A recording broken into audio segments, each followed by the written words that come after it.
췌장의 기능이 떨어져 혈당 조절이 안 돼 고혈당 상태가 되는 당뇨병. 높은 혈당은 혈관을 손상시켜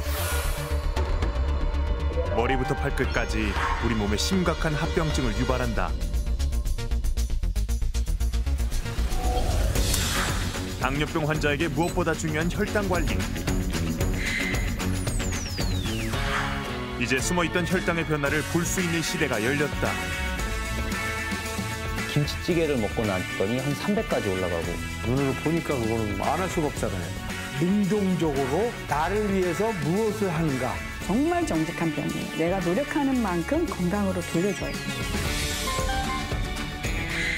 연속 혈당 측정기로 달라진 혈당 관리의 새로운 길.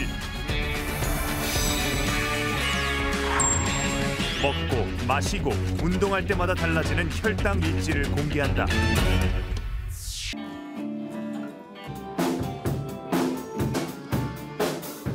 고등학교 동창들과 함께 만든 밴드에서 보컬을 맡고 있는 김덕호 씨.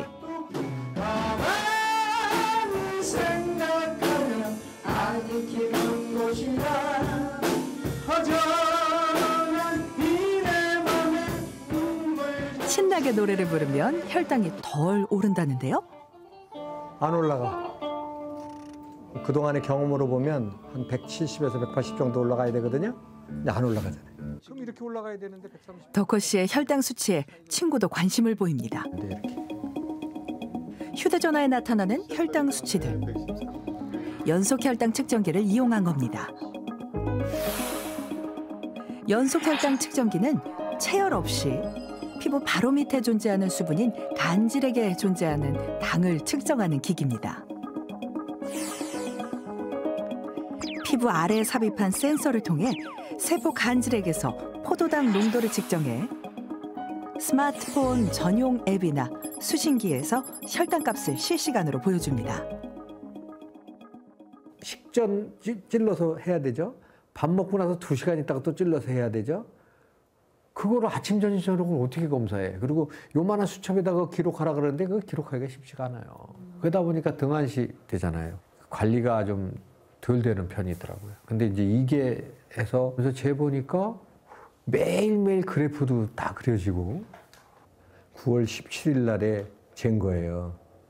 근데 보세요. 아침하고 점심 먹고 이렇게 올라가잖아요. 순간적으로.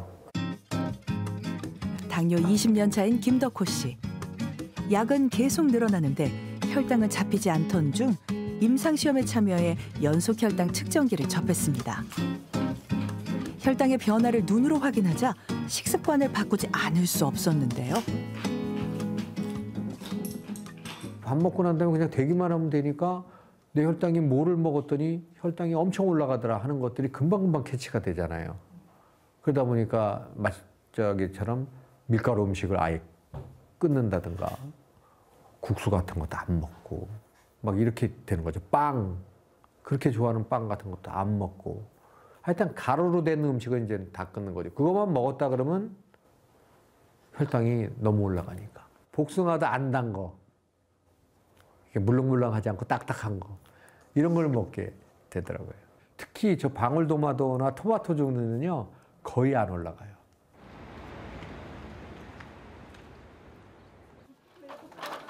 병원 진료를 받기 전 연속 혈당 측정기를 이용해 몸 상태를 확인해 본다는 덕호 씨. 그는 혈당 관리를 잘해서 가급적 합병증이 진행되는 걸 막고 싶습니다. 예. 이날은 뭘 많이 드셨네. 11월 9일이 무슨 요일이에요? 그날 술 많이 먹었어요. 토요일 날 뭐 자꾸 드셨네. 예. 그 전날도 점심 때 스파이크가 있고요. 아유, 이날은 뭐 저기 300까지 올라갔어요. 그 점심 때만 특별히 높으니까 점심 때 음식을 주의하셔야 되고 특히 탄수화물 양 그리고 식후에 산책을 조금 하시면 그 스파이크가 좀 덜 생길 거예요. 식후에 운동을 하면 식후 혈당이 많이 떨어집니다. 우리 근육이 피 속에 돌아다니는 그 포도당을 섭취를 해서 일을 하게 되거든요. 그렇기 때문에 식후에 운동, 아주 뭐 대단한 운동이 아니더라도 산책만 하더라도 혈당이 많이 내려가는 걸 볼 수가 있습니다. 지금 밥 먹기 전에 136. 점심은 주로 외식을 하게 된다는 덕호 씨. 평소처럼 밥은 절반만 먹습니다. 오늘은 주치의의 말대로 식사 후에 산책을 해보기로 했습니다. 그동안 식습관 바꾸는 것에만 신경을 썼지 식사 후 걷는 건 처음이라는데요. 과연 변화가 있을까요? 조금 꺾일 정도가 되지 않을까? 여기 그냥 밥 먹고 지금 50분 지났거든요. 최고치까지 올라갔다 꺾일라나? 117 꺾였네 벌써. 예상한 것보다 훨씬 낮은 수치입니다. 기대 이상이에요. 기대 이상으로. 지금 왜냐면 1시에 밥 먹고 나서 120였는데 시작했는데 117이잖아. 안 올라간 거잖아. 그래서 그지? 아까 오면서 이제 아침 저녁이 중요한 게 아니고 점심 때 네. 먹고 우리가 이제 운동을 이제 해야 되겠다. 그런 얘기를 둘이 했는데 저희 없었으면은 여기 안 오시려고 했죠. 맞아요. 안 왔을 거예요. 수명을 지금 PD님이 한 10년은 연장해 준 거예요. 생각을 안 했지. 들었어도 아마 오늘 운동 안 했을 거예요. 근데 촬영을 하라고 한번 하고 하라고 하니까. 점검을 해보라 그러니까 실제로 맞네요. 알겠습니다. 감사합니다. 오히려 내가 고마워요. 감사해요. 내가. 감사하죠, 정말.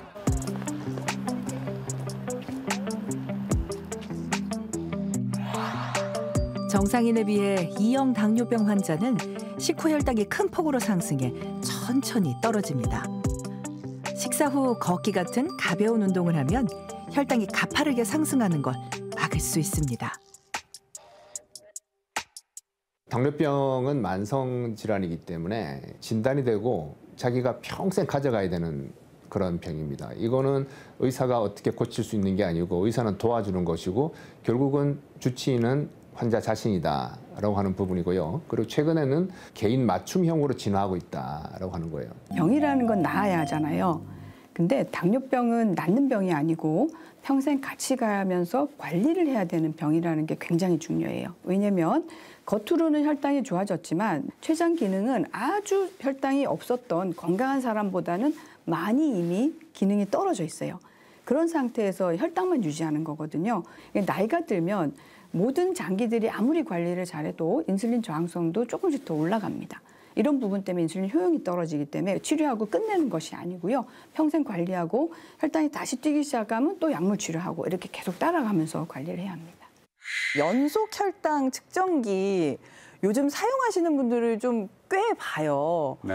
사용하면 실제로 당뇨병에 좀 도움이 되겠죠? 그럼요. 굉장히 도움이 되죠. 옛날에 이제 꼭 재셔야 되는 분들도 손끝에서 재는 게 굉장히 힘들고. 맞아요. 이렇게 피 뽑고. 예. 그래서 잘 안 재려고 하고 또 그 잰 거를 사실 병원에서 볼 수 있어야지 되는데 그 부분까지도 잘 전달이 안 돼서 진료에 많이 도움이 안 됐었는데 이제 연소혈당 측정기가 나오면서 본인 스스로도 조절하기가 굉장히 편해지신 면도 있고 인슐린 맞는 분들도 병원에서 정확하게 치료나 가이드해드리기에 아주 유용해졌다고 생각합니다. 아직은 뭐 당뇨에 신경을 안 써도 되는 보통 분들이 좀 사용을 해도 상관은 없는 거겠죠? 네, 꼭 필수는 아니고요. 그분 전당뇨 정도 되신 분들이 좀 이제 당뇨로 진행하는데 좀 더 잘 막을 수 있고 그분들이 훨씬 또 혈당 스파이크도 심하게 생기거든요. 근데 혈당 스파이크가 여러 가지 노화나 이런 데 관련된다고 알려져 있기 때문에 좀 도움은 될 수 있긴 합니다. 근데 이제 꼭 필수적인 분들이 쭉 있죠. 각종 학회 가이드라인에서 이분들한테는 연소혈당 측정기를 꼭 다 제대로 공급할 수 있게 의료 시스템을 만들라고 하는 분들이 있는데 이제 아직 우리나라에서 그 부분이 좀 아쉬운 부분이 많이 있습니다. 교수님 그러면은 연속 혈당 측정기가 꼭 필요한 환자는 어떤 분들일까요? 네. 그러니까 인슐린을 쓰셔야 되는 분들인데요. 결국 췌장이 망가져서 본인이 스스로 인슐린이 잘 안 나오시기 때문에 인슐린 주사 이렇게 꼭 맞으셔야 되는 분들은 필수적이다라고 생각하시면 되고 인슐린으로 혈당 조절을 한다라는 게 외줄타기 같은 느낌이거든요. 외줄타기. 고혈당으로 가면 또 장기적으로 합병증이 생기고 그걸 또 혈당의 정상에 가깝게 하려고 그러면 저혈당이 또 생겨요. 저혈당 쇼크가 되게 위험하다면서요? 네, 매우 위험하고 수면 중 사망하는 그런 케이스들이 발견되는데 한번 저혈당 오신 분들이 잘 또 저혈당이 더 잘 와요. 잘 못 느끼시거든요. 그런 분들한테는 정말 연소혈당 측정기가 생기고 그다음에 이제 연동된 여러 가지 기기들이 오면서 당화혈색소가 이제 7% 도달하는 게 너무 어려운 일이었는데 뭐 그냥 루틴이 되는 상황으로 바뀌고 있어요. 그게 되는 나라에서는. 그래서 정말 혁신이 일어나고 있다고 저희가 표현하고 있죠. 직장인의 주말은 평일보다 조금 늦게 시작됩니다. 선민 씨의 아침 식사는 아주 간소합니다. 사과 2쪽과 김밥 4알, 견과류가 들어간 요거트가 전부죠. 식사 전 혈당부터 확인합니다. 그녀는 인슐린 치료를 받아야 하는 일형 당뇨 환자입니다. 하루에 식사할 때마다 하루에 3번 정도 보통 나요. 지금도 적응이 힘들어요. 사실은 주사 양 조절하는 게 제일 힘들어요. 몸 상태에 따라서도 똑같이 주사를 놨는데도 어떤 때는 또 떨어질 때도 있고 좀 그런 것들이 모르겠지만 이 과학적으로 근거가 있는지는 모르겠지만 변수가 많은 것 같더라고요, 저는. 7년 전 벼락같이 진단을 받은 선민 씨. 직장 생활로 식사와 활동량이 매일 다르다 보니 인슐린 조절 실패로 여러 번 위험한 고비를 넘기기도 했습니다. 제가 쓰러지고 응급실 몇 번 이제 가고 하니까 이제 동생이 그때 캐나다에 이제 있어서 캐나다 사람들은 이거 다 착용하는데 이거 하면 삶의 질이 달라진다. 사람들이 그렇게 많이 이야기를 들었다 주위에서. 그래서 사가지고 몇 개씩 사가지고 붙여줬었어요 그때는. 그래서 받아서 하니까 너무 이제 편하고 좋았죠. 뭐 하여튼 뭐 다 이렇네요. 뭐. 지금은 높아도 200이 넘지 않게, 낮아도 저혈당으로 인한 실신을 겪지 않도록 혈당을 수시로 확인하고 있습니다. 연단기 있고 없고는 하늘과 땅 차이예요. 저혈당이나 이런 것들이 훨씬 줄어들었고, 없을 때는 제가 뭐 이런 그래프로 확인을 못해서 어떤지는 모르겠지만은 어쨌든 저혈당 이슈라든지 이런 것들도 확실히 많이 이제 줄일 수 있었던 것 같고, 고혈당 상태나 이런 것도 알지 못한 채 계속 오후 내내 있을 때도 많았던 것 같은데 지금 실시간 확인하니까. 연속 혈당 측정기로 24시간 혈당 변화를 실시간으로 확인할 수 있게 되면서 선민 씨는 혈당 그래프가 목표 범위에 머무르는 시간이 길어질 수 있도록 노력하고 있습니다.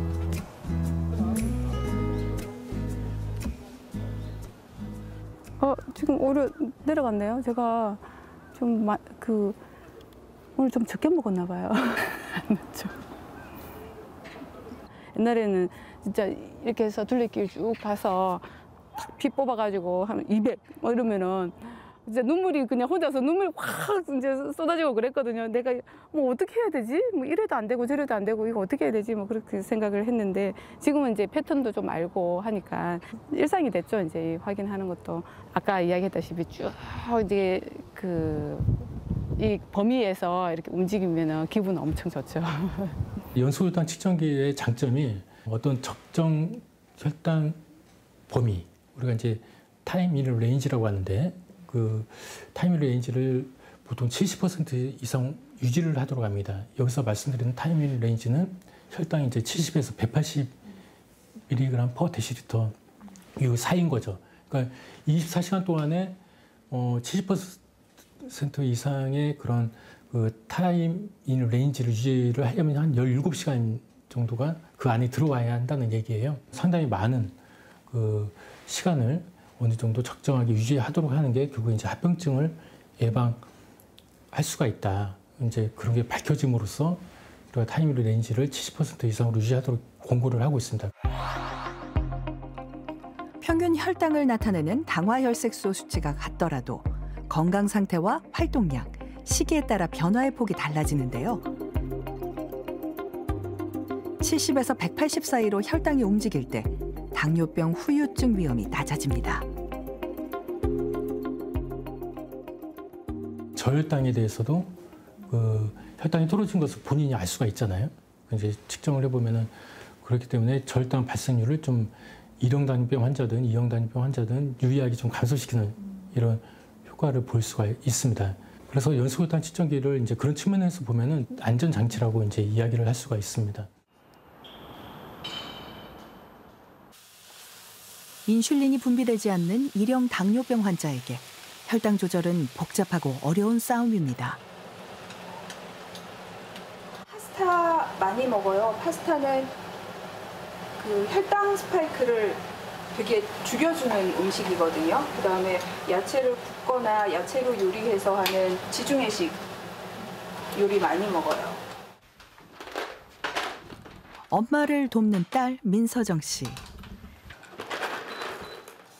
식사를 하기 전 서정 씨가 과일을 먹고 있습니다.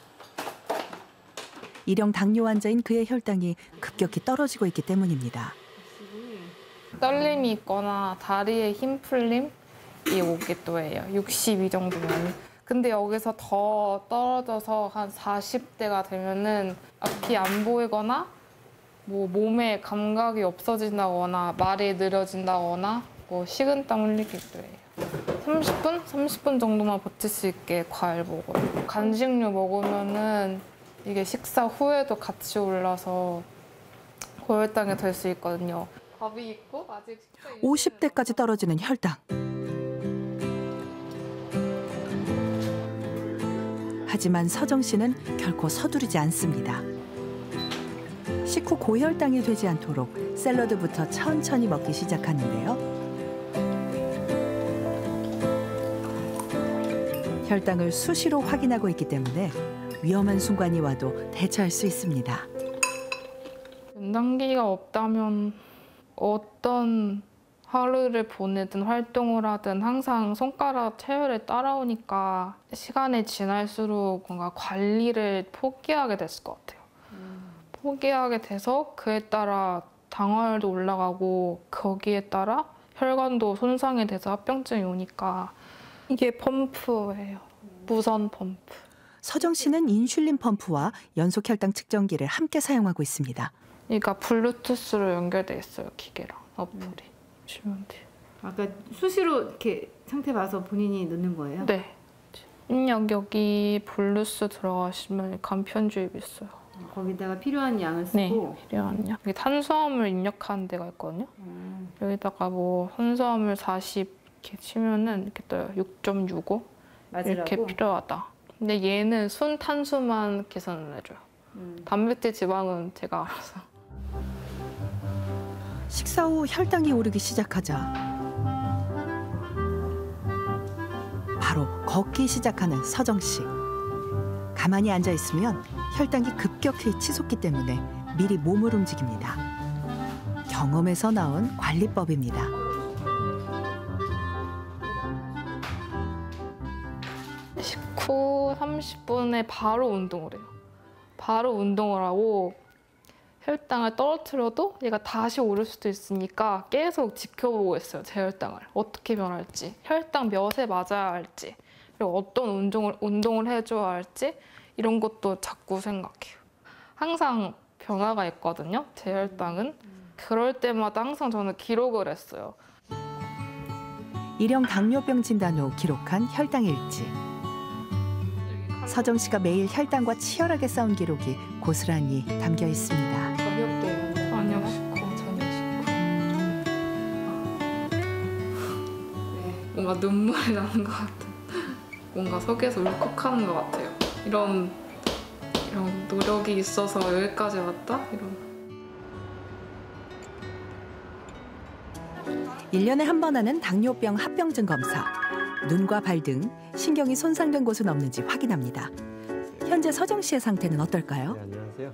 전체적으로 이제 아직까지 우려되는 합병증 없이 잘 나와 있으세요. 제 공복혈당은 한 131이 나와 있고요. 당화의 색소가 5.2%라서 5.2요? 예, 5.1이라서 예, 아주 좋습니다. 식사 직후에 조금 이제 아주 짧은 순간 좀 고혈당이 좀 왔었다가 나중에 가서 이제 조금 그 혈당이 좀 떨어지는 경우가 좀 생기고 있어요. 그 다 흡수가 준비가 되지 않은 상태로 좀 탄수화물이 들어가면 이제 초반이 좀 올라가고 나중에 이제 그 인슐린이 좀 뒤늦게 작용해서 이렇게 좀 떨어질 수는 있어서 식사 전에 맞는 거를 조금 시간을 당겨주시면 그런 게 좀 적어지게 될 것 같아요. 진단 당시 14.7%였던 당화혈색소가 지금은 5.2%가 됐습니다. 일형 당뇨병이라는 게 자기 스스로 인슐린이 안 나오는 거예요. 그래서 인슐린이 안 나온다 그러면 혈당이 높아지는 것만 생각하기가 쉬운데 사실 인슐린이 전혀 안 나온다는 거는요. 그러니까 우리가 운전할 때도 사실 속도 줄이려고 그러면 그 엑셀에서 발 떼는 것부터 먼저 하잖아요. 브레이크를 밟기 전에요. 근데 자기 인슐린이 하나도 안 나온다는 거는 이제 그 단계가 없어진다는 거거든요. 혈당이 올라가는 것도 문제지만 그 저혈당을 피하는 게 굉장히 어려워지거든요. 그런데도 정상이 됐다는 거예요. 사실 현실에서는 굉장히 드물다고 보시면 됩니다. 굉장히 정말 자랑할 만한 그런 경우라고 보시면 될 것 같고요. 하지만 저는 이제 이런 경우가 좀 많아졌으면 좋을 것 같습니다. 특히 우리나라의 부담이 더 큰 것 같거든요. 사실 제도적으로 우리나라는 특히 이제 19세 이상에서는 이런 경제적인 부담을 덜어주는 것도 훨씬 적게만 지원을 하고 있고요. 그리고 뭐 병원들도 사실은 이런 교육 체계를 잘 관리하기가 어렵습니다. 이런 교육 인프라 같은 것들이 확대돼야 될 상황인데 현실은 오히려 존폐위기에 있다고 할 수도 있는 상황이라서 이런 것들이 좀 우려는 되고 있습니다. 진짜로 환자분들한테는 희소식이 아닐 수 없는데 실제로 많이 환자들 도움이 어떻게 되고 있을까요? 좀 아쉬운 거는 그렇게 현장에 많이 못 쓰이고 있다는 게 국내에서는 많이 아쉬운 면이긴 합니다. 일형 당뇨는 꼭 쓰라고 100% 써야 되는데 60세 이상 일형에서는 지금 3.7%고 연소혈당 측정기 연동된 펌프 같은 경우는 성인은 0.2%? 100명 쓰면 1명도 안 쓰고 계신 거죠. 1000명에 한 2분 정도 쓰고 있는 거니까. 생각을 해보면요. 이 기기들을 통해서 당뇨 합병증을 예방할 수 있으면은 이게 오히려 경제적으로 크게 보면 이득이 될 수 있지 않을까요? 네. 옛날에는 이제 일형 당뇨라 그래서 완전히 인슐린이 안 나오시는 분들이 먼저 필요하다고 했었다가 이제는 이형 당뇨 중에서도 이제 인슐린이 없이 좀 치료가 안 되는 분들, 경구약으로 안 되는 분들은 연소혈당 측정기를 사용할 수 있게 해줘라고 하고 있습니다. 그런 이유는 이분들이 지속적으로 달 때랑 안 달 때랑 지금 차이가 굉장히 많이 나서 계속 지속적으로 쓰고 있을 때 사용할 때 조절이 잘 되기 때문에 우리나라 소득하고 비슷한 정도 나라에서는 경제성 평가를 해도 이게 나라 세금을 도리어 줄일 수 있는 걸로 알려져 있습니다. 그래서 이제 보험으로 꼭 적용을 해주라고 가이드라인을 하고 있고요. 근데 아직 국내에서는 일형 당뇨만 해주고 있고 아직 이제 인슐린 쓰는 이형 당뇨까지는 아직 못 가고 있는 좀 안타까운 상황이긴 합니다. 19세 이상 성인들이 지금 제대로 못 쓰는 문제가 있고 펌프는 되게 이게 4등급 의료기기라고 하거든요. 네. 굉장히 4등급이라는 게 그 인공 심박동기 같은 거예요. 너무 위험할 수 있기 때문에 병원에서 아주 조심해서 다뤄라 이런 건데 이거를 무슨 냉장고 밖에서 사듯이 요양비로 밖에서 환자가 스스로 사서 막 이렇게 착용하라고 하고 있어요. 그래서 이런 방송이나 보고 달고 싶은데 달아주는 병원을 찾기가 어려운 상황이긴 합니다. 국내가 병원에서 달아주는 수가 게 없어요. 아니에요. 투석을 하고 계시는 분들에서 비율을 보면 거의 반 정도가 인슐린을 쓰고 계세요. 근데 사실은 인슐린도 제대로만 치료하면 투석을 많이 할 이유는 전혀 없는데 조절이 안 되기 때문이고 그런데도 인슐린을 제대로 치료받기 위한 병원을 찾는다는 건 우리나라에서 너무 어려운 일이에요. 예. 아예 의료 시스템에 뭐 수가 자체가 없기 때문에 자동차는 공짜로 준다고 뭐 아이들이 운전을 갑자기 할 수 있지는 않잖아요. 그래서 운전을 제대로 할 수 있는 데까지 만드는 게 나라에서 또 돈을 굉장히 많이 돼요. 그 교육하는 시스템에 돈을 굉장히 많이 대고 있고 그렇게 해놓으면 이제 일상생활에 제대로 된 사회인으로 참여할 수 있다는 거죠. 인슐린 치료를 받는 당뇨병 환자에게 운동은 쉬운 일이 아닙니다. 자칫 잘못하면 저혈당에 빠지기 때문입니다. 지금 밥을 먹어서 아침 드셨어요? 예, 203이에요 지금. 이제 150 정도 떨어지죠. 등산하고 나면? 150. 빡세게 할 때 있고 이제 적당히 할 때 있고. 예. 아무래도 빡세게 하면은 많이 떨어지죠. 많이 떨어지고 너무 빡세게 하면 저혈당 떨어지죠. 그래서 좋다고. 그래가지고 이게 근데 아이고 배고파 먹어야지 그게 아니에요. 이게 당을 알고 있으니까 여기서 뭐 먹으면 안 되겠구나. 이걸 안 할 때 이거 침을 찌를 때는 뭐 아무렇지도 않게 그냥 먹는다고요. 혈당 그냥 저기 신경 안 쓰고. 그러면 막 300씩 올라가고 막 그래요, 그게. 인슐린 치료 중인 병대 씨에게 혈당 조절은 커다란 숙제였습니다.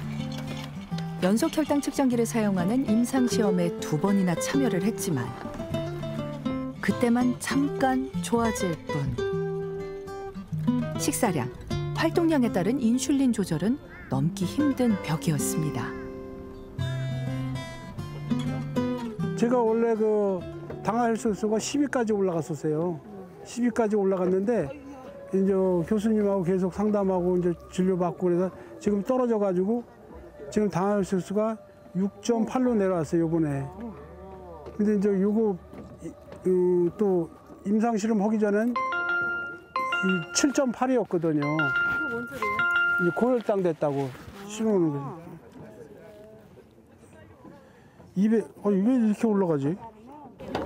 아, 이렇게 올라가면 소리가 나요? 네, 저혈당 떨어져서 소리. 인슐린 더 맞아야지. 주무시라고 더 맞던가 운동을 하던가. 네. 좀 부족한 데다가 이제 저기도 덜 맞았으니까 인슐린 운동을 빡세게 하려고 했는데. 운동하고 오세요. 저희 아래서 내려가서 드릴게요. 아이고 참 크다. 그러실래요? 평소 운동량을 기준으로 인슐린을 맞았기 때문에 좀 더 운동을 해야 합니다. 1시간 뒤 운동을 마친 병대 씨를 만났습니다. 기다리면 힘들었죠? 총 3시간의 등산. 혈당 수치는 어떻게 됐을까요? 좀 떨어졌어요. 한번 보여주세요. 많이 떨어지지는 않고 160. 그냥 이 정도는 괜찮은 거예요. 제 몸 상태로 봤을 때.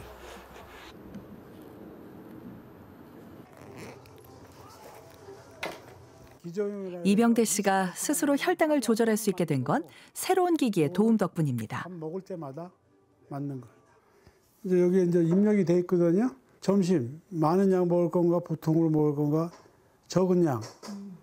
점심 누르고 그럼 이제 이러면 이게 여기서 벌써 9.8이라고 뜨잖아요. 그럼 이제 그냥 맞으면 되는 거예요. 이제. 연속 혈당 측정기와 연동된 스마트펜이 인슐린 주입량을 계산해 줍니다. 다 맞은 거예요. 내가 그 주사기에 믿는 거예요. 그러니까 주사기를 내가 그걸 믿으니까 내 마음이 편해지더라고. 이제 막 올라가면 뭐 200 올라가면 이걸 내가 얼마나 더 맞아야 되나. 이제 원래 병원에서는 그 알려준 수치가 있어요. 근데 머리 쓰고 나 그런 거 싫어하기 때문에 여기서는 편한 게 5 더 맞아라, 2 더 맞아라 그러니까 알았어. 그거 맞는 거예요. 콩팥이 나빠지고 있다는 이야기에 음식도 각별히 신경을 쓰고 있습니다. 평생 끊지 못했던 술도 이번 기회에 완전히 끊었습니다. 콩팥 기능이 35% 남았는데 요거라도 잘 쓰면은 그래도 오래 쓰니까 많이 조심해야 된다고. 그러니까 내가 이제 35%랬던 35%를 다 쓰는 줄 알았더니 그게 아니에요. 20% 이하로 떨어지면은 그때는 혈액투석 준비를 하고 18% 떨어지면 무조건 혈액투석 해야 된다고. 그러니까 겁이 나는 거예요. 그때부터 겁이 나는 거야. 안 되겠다. 이거라도 유지해야 된다. 임상시험 참여로 인슐린 조절에 대한 교육을 받으니 새로운 기기 사용이 두렵지 않습니다. 거기서 그래프 보고 왜 이렇게 저혈당 떨어지냐, 왜 고혈당 올라가냐, 이제 그것만 오는 거예요. 그러니까 내가 답변을 해줘야지. 뭐라고 답변하세요? 잔치집 가서 많이 먹어서 그랬다고. 그러고 또 저혈당 떨어지면 인슐린 좀 생각보다 많이 맞았나 본 것 같다고. 케어를 해주니까 훨씬 좋죠. 그래서 누가 보면 고맙더라고. 임상시험 이후에도 스마트펜을 계속 사용하고 싶지만 보험이 되지 않아 비용 부담이 너무 커 고민입니다. 돈이에요, 돈. 이게 열흘밖에 못 써요, 기간이. 1형 당뇨는 이거를 보험 적용이 돼서 싸요, 싸. 근데 2형 당뇨는 이게 보험 적용이 안 돼요, 지금. 그러니까 그냥 다 주고 사야 돼. 계속 썼으면 좋은데 모르겠어요. 아, 이게 제가 써보는 데까지 써보는데 언제까지 쓸려나 모르겠어. 너무 부담스러워서. 인슐린 치료는 환자 스스로 운용할 수 있어야 합니다. 한 달 전만 해도 혈당 관리를 포기했었다는 전태진 씨. 항상 병원 가는 게 두려웠는데 요 근래는 병원 가는 시간이 좀 기대가 돼요. 고혈당 수치도 예전처럼 막 300 넘는 수치는 지금은 거의 없어요. 밥을 먹으면은 기본적으로 아침, 점심이 혈당 체크를 잘 안 하지만 어쩌다 한 번 하면은 할 때마다 300이 기본 넘어가서 너무 하기 싫었는데 지금은 아무리 높아도 혈당이 300까지는 거의 안 올라가더라고요. 점심을 먹기 위해 음식점을 찾은 태진 씨. 그런데 사람이 없는 곳으로 이동합니다. 사람이 없으니까 이제 쌀 양만 생각하면 좀 많이 먹어서 이제 100 정도를 맞춰놓고 먹거든요. 아, 먹을 양을? 네. 근데 몇 가지라고 나와요? 21이요. 21.8. 혈당 변화를 보고 스마트 기기 사용에 익숙해지자 비로소 스스로 혈당을 조절할 수 있게 됐습니다.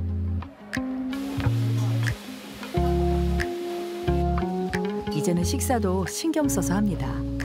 더 이상 건강을 포기하지 않습니다. 좋은 거 위주로 먹으려고 노력을 하는 거죠, 이제. 그전에는 뭐 찌개 종류 위주나 먹기 편한 걸로 먹었는데 요새는 그냥 단백질 식단 위주로 하는 거고 음식도 이제 야채나 단백질로 바꾸는 거죠, 대부분.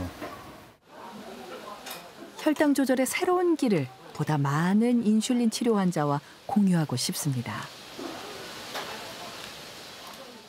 이거 솔직히 하는 게 쉽지 않았는데 왜냐면 나이도 젊고 그런데 좀 창피하잖아요. 이 나이에 당뇨가 걸렸다고 사람들한테 알리는 게 좀 창피했는데 많은 사람들이 이 기계를 알고 많이 썼으면 좋겠어요. 이게 되게 뭐 혁명적인, 혁신적인 그 정도로 저는 많이 영향을 받고 도움이 많이 되고 있거든요. 연속 혈당 측정기와 연동된 스마트펜은 환자에게 필요한 인슐린 양을 계산해주고 이렇게 기록된 데이터는 의료진에게 전달돼 환자 맞춤형 교육과 치료를 가능케 합니다. 원래 항상 고혈당이니까 항상 몸 상태가 좀 안 좋은 상태였는데 지금은 좋은 상태가 더 많고 고혈당일 때가 줄어드니까 그 느낌들이 이제 너무 좋은 거예요. 그러니까 밥 먹고 조금 있다가 내가 좀 이상하다 그러면 보면 혈당이 높아요. 그러면 이제 주사를 좀 더 맞으면 또 돌아오고. 임상시험 마지막 날. 기기 반납을 위해 태진 씨가 병원을 찾았습니다. 많이 하십시오. 지금 살려고 생각하고 있는데 이게 펜까지 하려면 200만 원 정도 다음에 너무 비싸. 한 달에 30만 원씩 들더라고요. 스마트펜 사용 2달이 바꾼 놀라운 변화. 실제 건강에는 어떤 변화가 있을까요? 6.5 됐으니까 처음 했을 때 9점대로 왔죠. 9점대로 거의 뭐 8 이하로 잘 안 내려가시고 9 뭐 이 정도 하시다가 6.5 나온 거는 아마 처음이신 것 같은데요. 아침이 아직은 약간의 식후에 좀 올라가는 패턴이 약간 나오시고요. 네. 단백질을 좀 먼저 드시고 주사 맞고 탄수화물을 한 5분만 지금보다도 5분 더 뒤에 드시면 훨씬 잘 나오실 겁니다. 예를 들면 먹는 약을 드시거나 약 안 먹는 분들은 그걸 쉽게 해요. 사실 본인이 안 뛰고 먹고 이러면 되니까. 근데 인슐린 맞는 분들은 하고 싶어도 못 하셨던 거죠. 사실은 주사는 똑같이 쓰셨어요. 더 맞았습니다. 네, 그게 주사를 맞는 분들이 당 조절을 하는 거는 사실은 차를 들이고 나서 운전을 얼마나 잘 가르쳐 드느냐의 문제예요. 그러니까 인슐린 맞는 분들 혈당 조절하기가 생각보다 어려우신 게 그걸 이제 뭐가 틀린지부터 다 봐드려야 되는 게 어려워요. 인공선생님이 바로바로 피드백 주시고 막 그러니까 제일 전문가세요. 너무 기사님 있기 때문에 너무 좋아요. 밤에도 궁금한 거 있으면 문자 드리면은 꼭 답변해 주시고 혈당이 떨어질까 봐. 지속적인 교육은 당뇨 환자에게 동기부여가 되고 있지만 필요한 만큼 확대되지 않아 안타까운 현실입니다. 네, 저는 아예 이 혈당을 포기하고 살은 사람이고 합병증만 걸리지 않게 해달라는 그런 마음으로 그냥 한 번씩 왔기 때문에 이렇게 좋아할 줄 몰랐죠. 저같이 게으른 사람도 많이 좋았으니까 한 달 반 만에 엄청 많이 변화가 됐으니까 다른 분들도 더 좋아질 거 아니에요. 저보다 몸이 더 좋은 사람이 훨씬 많아요. 저는 상태가 워낙 안 좋은 사람이었었고요. 나이만 젊을 뿐이지. 그러니까 많은 사람들이 했으면 좋겠어요. 안타깝지만 쓰다가 안 쓰면 다시 나빠진다는 거는 이미 연구들에서 많이 나오고 있습니다. 결국은 뭐 서포트 할 수 있는 게 돼야죠. 그걸 진료하면서 병원이 운영이 되는 시스템이 돼야 되는데 새로운 기술을 이용해서 뭐 써보려고 여러 개 개발이 되더라도 그게 현장에 얼마나 적용되느냐도 결국은 의료 시스템에 있습니다.